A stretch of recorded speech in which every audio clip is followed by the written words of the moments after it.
le sujet aujourd'hui que j'aimerais vraiment vous transmettre, ce que Dieu a mis dans mon cœur, c'est la bénignité. Donc ça n'a rien à voir avec le bénin, c'est pour ça que je disais qu'il y avait un petit clin d'œil, parce que c'est vrai qu'on pourrait penser, beaucoup peut-être ont déjà pensé, ou pensent encore que bénignité veut dire béni, ou peut-être que ça a une racine avec le bénin. Non, vous allez voir, c'est quelque chose de bien plus important, de bien plus précieux, et que je vais prendre plaisir à vous partager. Oui, c'est un mot difficile à prononcer, bénignité. La première fois que j'ai vu ce mot dans la parole, je me dis, mais qu'est-ce que c'est ce mot? Je ne connaissais pas ce mot. C'est un mot qui est peu utilisé dans notre langage courant, et même dans la parole, puisque dans le Nouveau Testament, il est utilisé à 4 reprises. Et pourtant, c'est un mot, c'est une disposition de cœur qui est importante, qui est même essentielle, nous allons le voir. Effectivement, nous devrions avoir une ligne de conduite dans notre vie de chrétien en considérant qu'il est important d'avoir cette prédisposition, cette volonté de considérer la bénignité. Je crois qu'il est important aussi de comprendre, c'est une petite introduction, que de ne pas l'avoir, de l'ignorer, de la sous-estimer, mésestimer, peut avoir des conséquences auprès de toutes les personnes que vous allez rencontrer, qui vont être sur votre chemin, et qui parfois sont déjà en marche peut-être pour rencontrer notre Seigneur Jésus. Le fait d'ignorer la bénignité peut avoir des conséquences et des ravages dramatiques. Mais le fait de prendre conscience de l'impact de la bénignité peut aussi permettre de faire des ravages dans le camp de l'ennemi.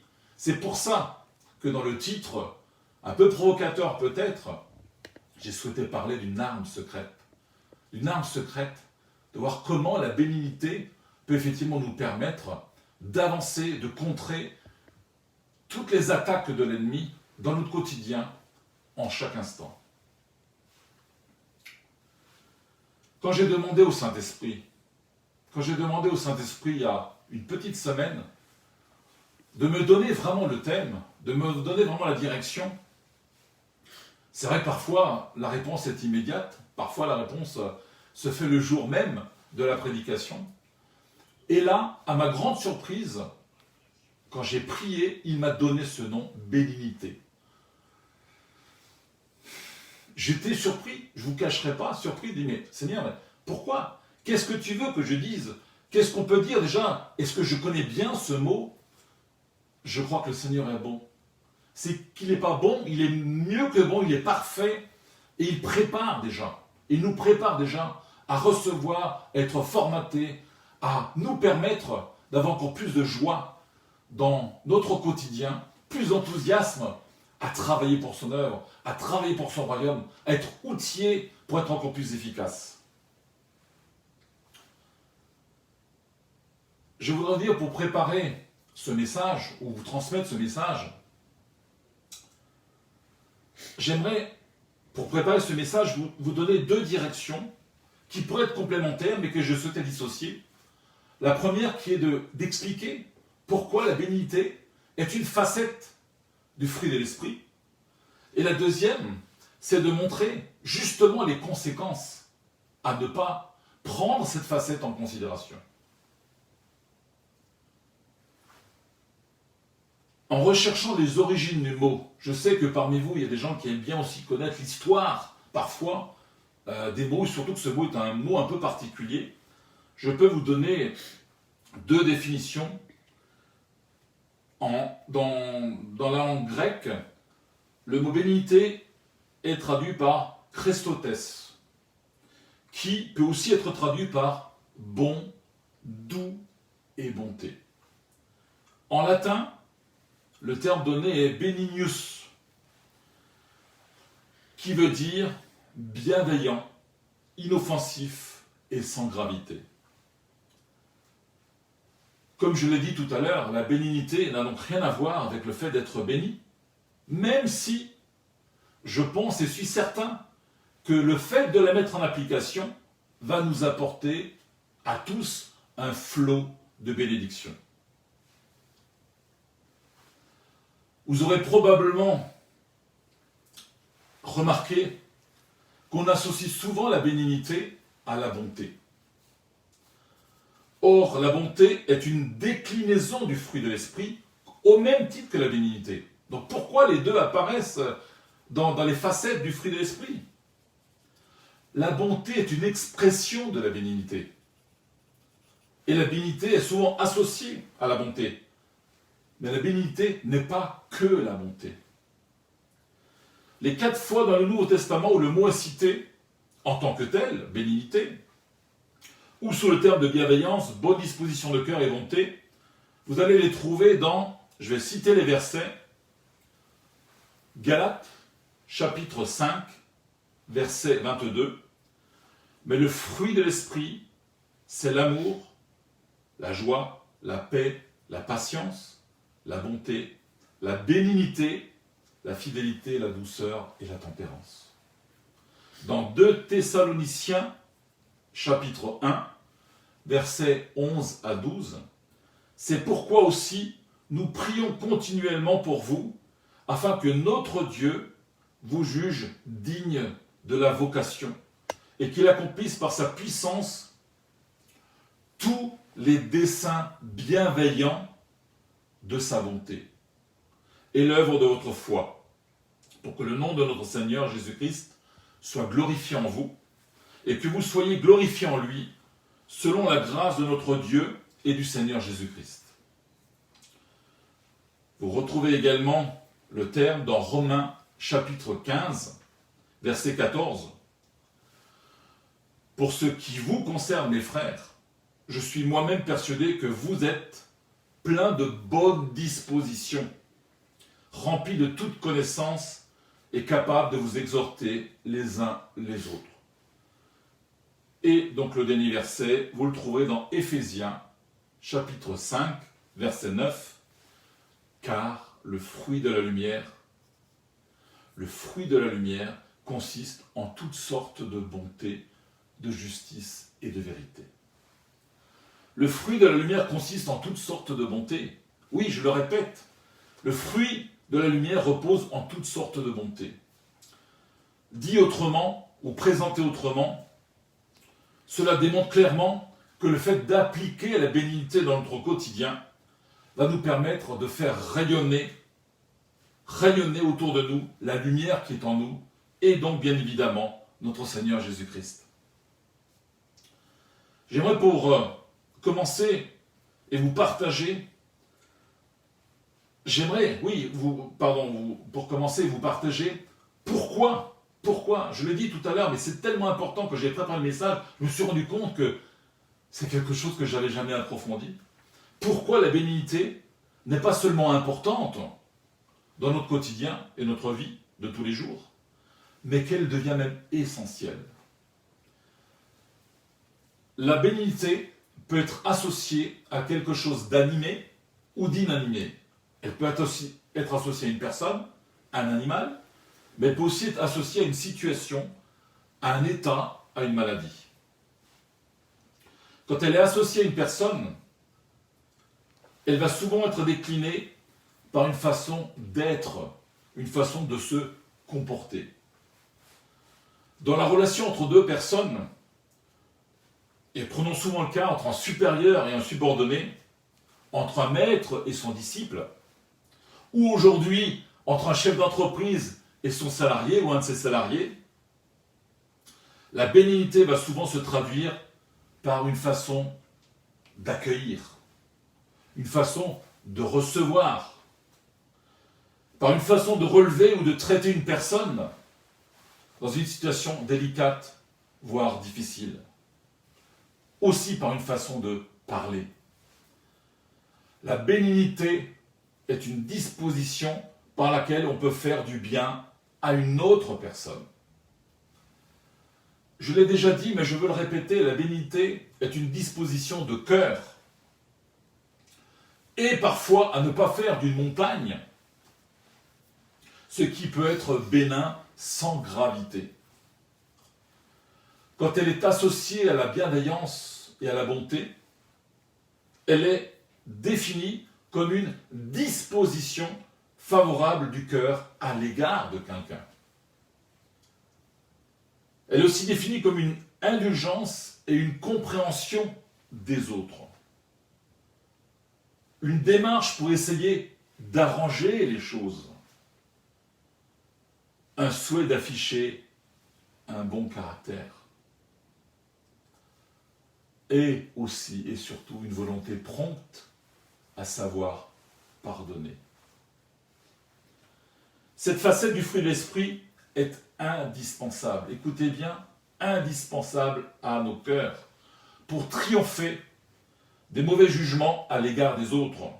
Car souvent, nous sommes tous considérés par la chose.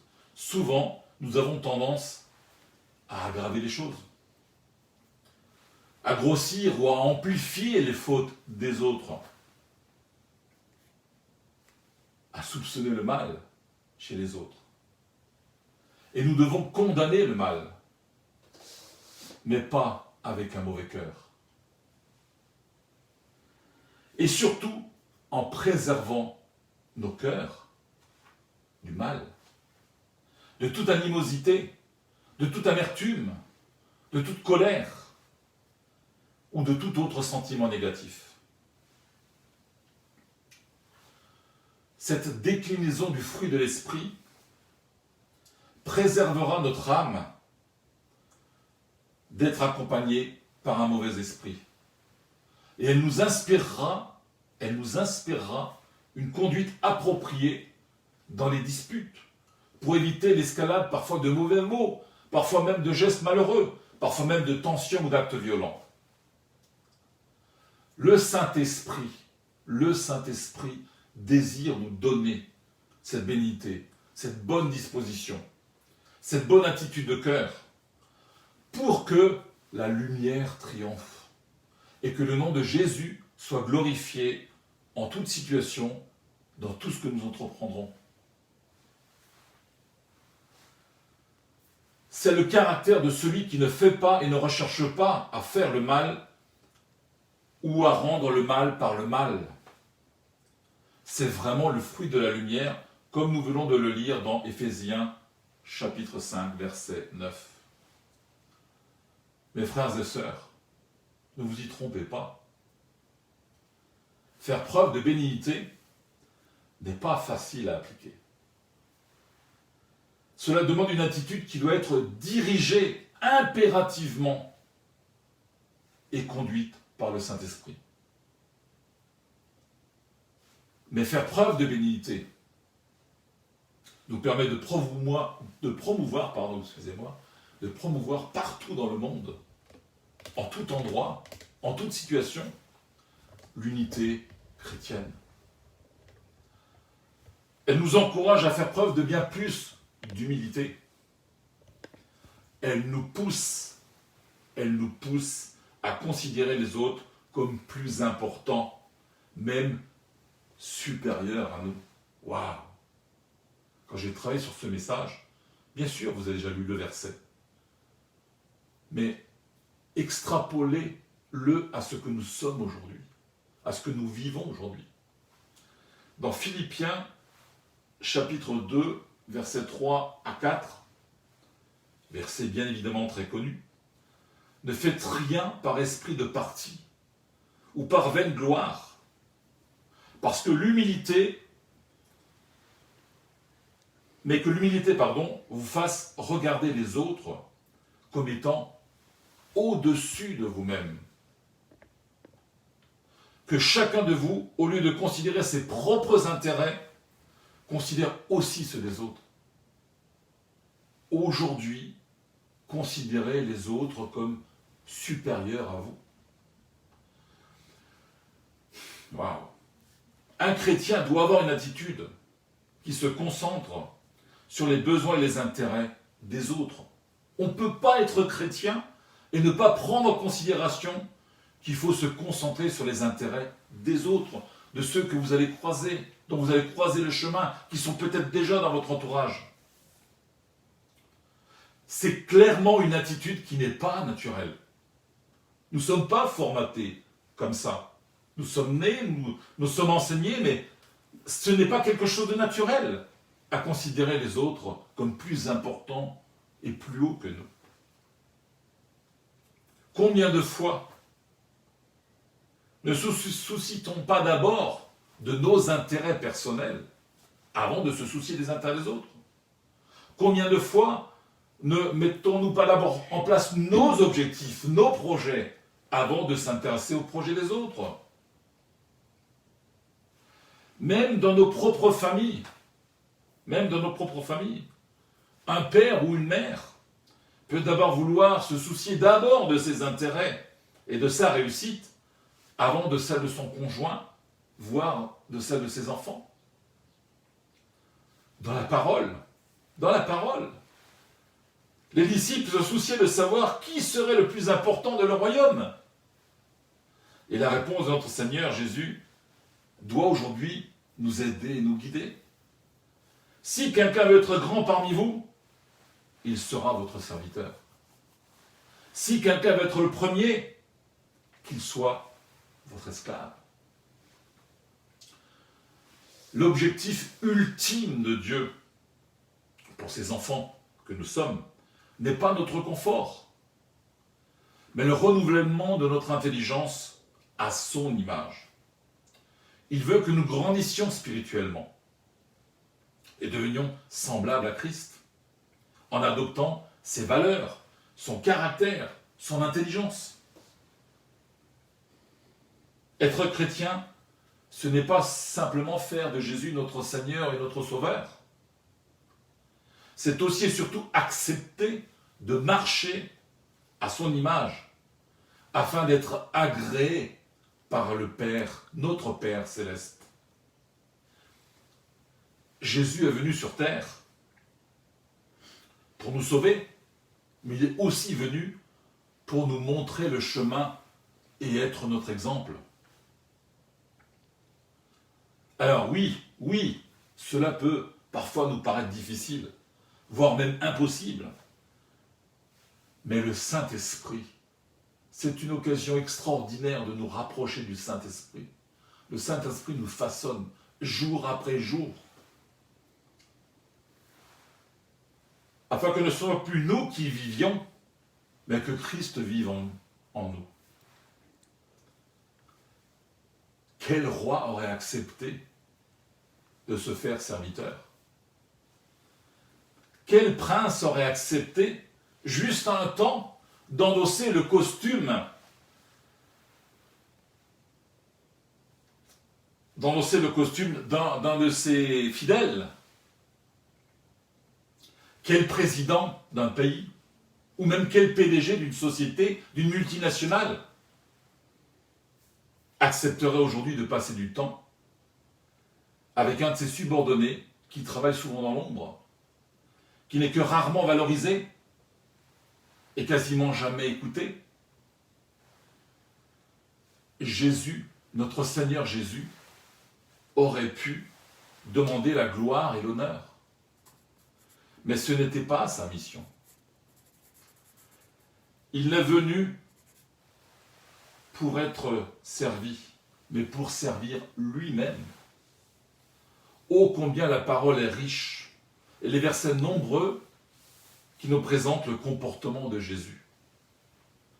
Ce comportement fait de bienveillance, tourné vers les gens, et surtout vers les gens plongés dans une situation personnelle souvent délicate, méprisée, difficile.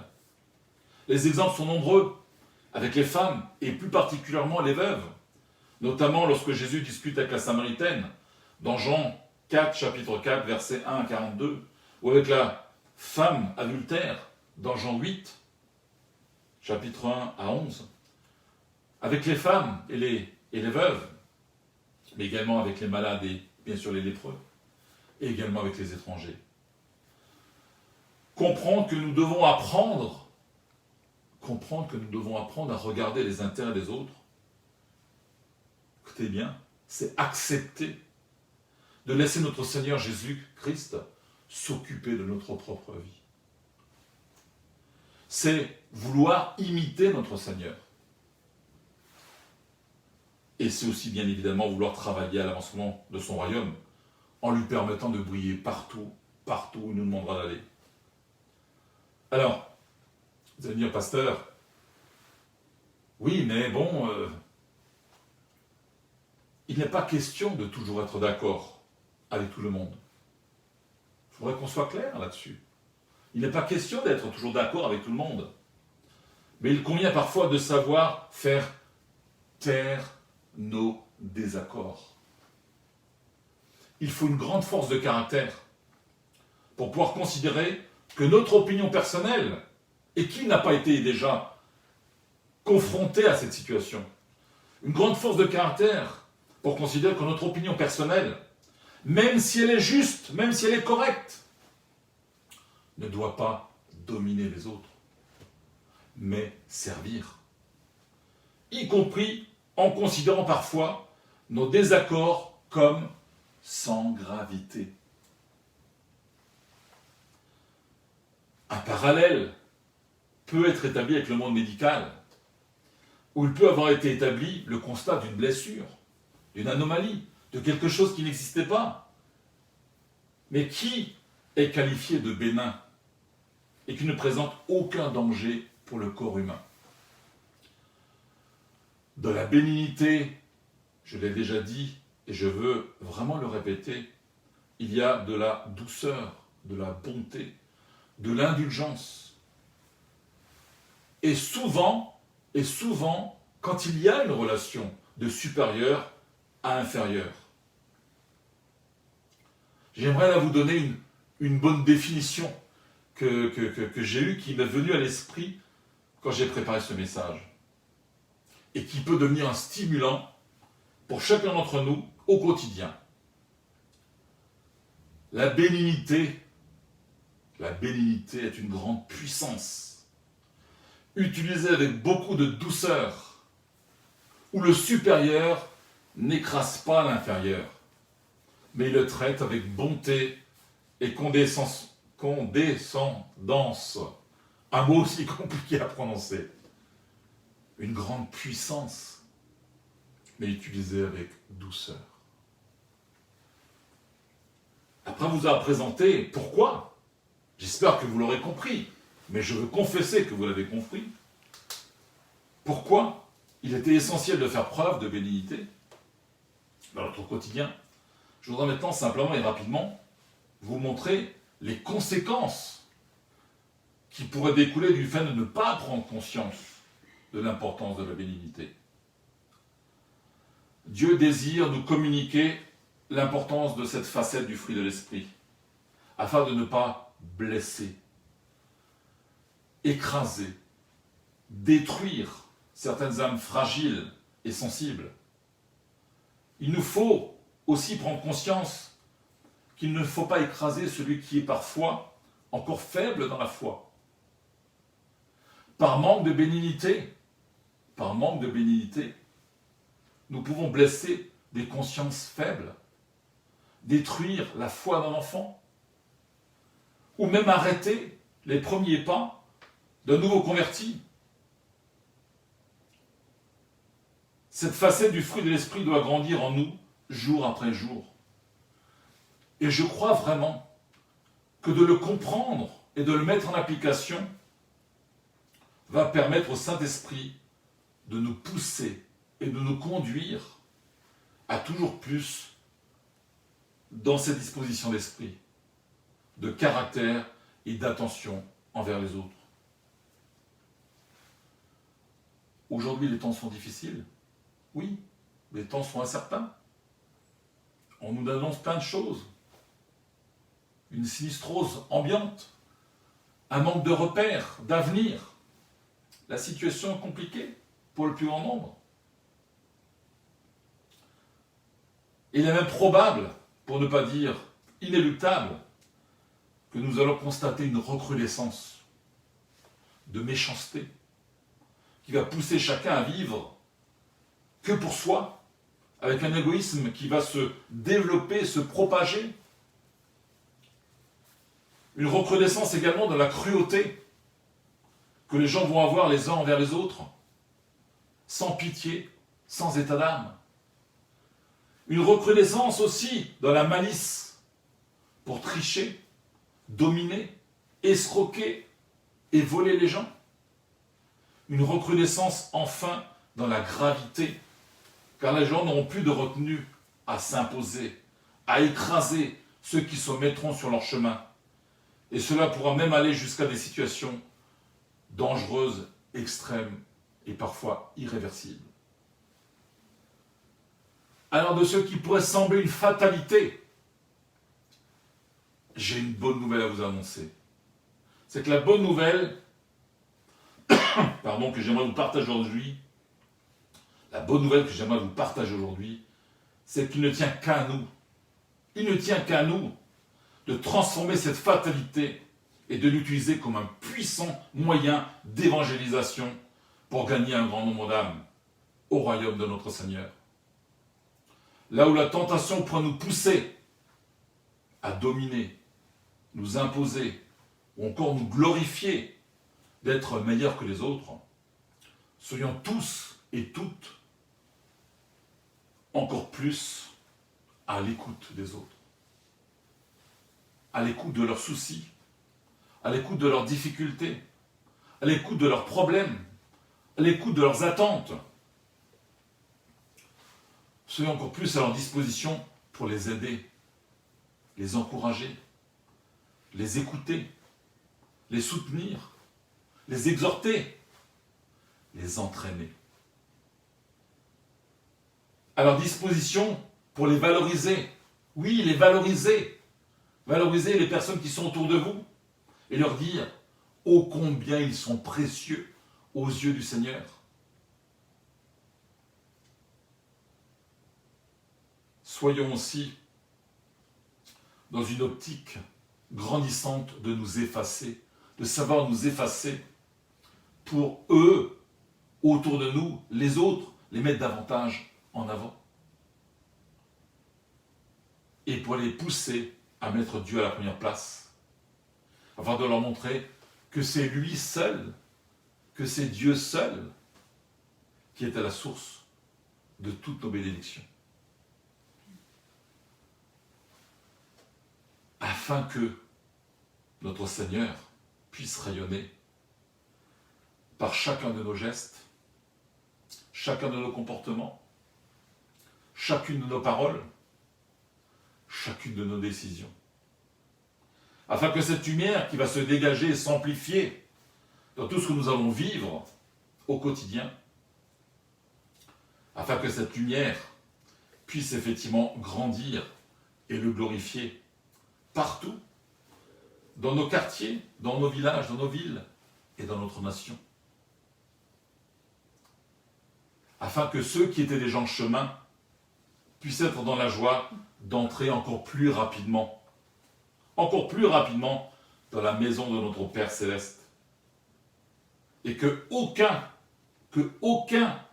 de ceux qui se sont mis en marche pour chercher à découvrir notre Seigneur ne puisse avoir le prétexte d'arrêter leur marche vers le salut parce qu'un chrétien n'aura pas fait preuve de bénignité. Afin que ceux qui n'ont plus d'espoir, d'espérance, puissent en retrouver et découvrir que notre Dieu est un Dieu vivant, un Dieu qui agit, qui nous aime, qui s'occupe de nous, surtout dans ces temps difficiles et imprévisibles.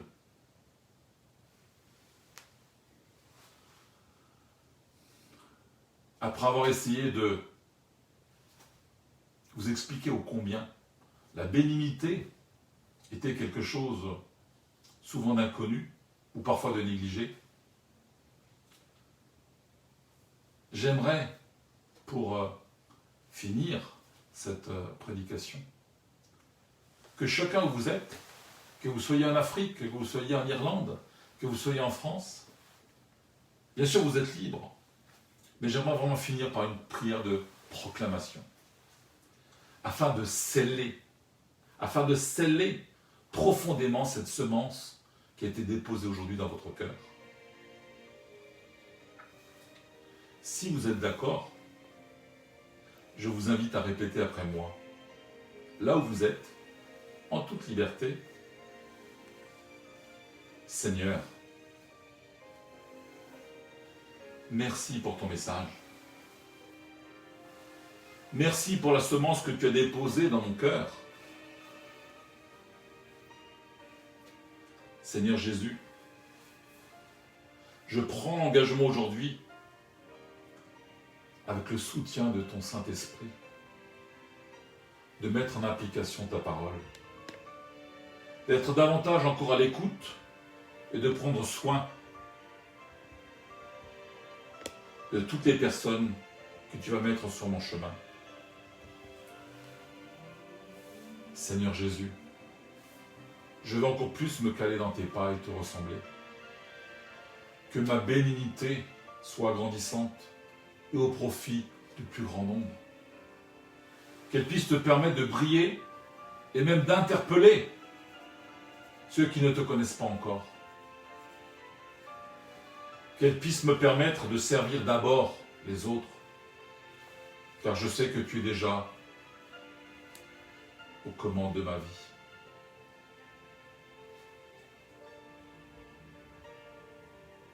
Qu'elle puisse me permettre de servir les autres, afin que je puisse devenir une source de bénédiction et d'encouragement pour toutes les personnes que tu mettras sur mon chemin. Seigneur, que ton cœur puisse être réjoui parce que tu vas me permettre de faire, d'entreprendre et de réussir par ta seule grâce. Seigneur, que toi seul sois honoré et glorifié. Amen.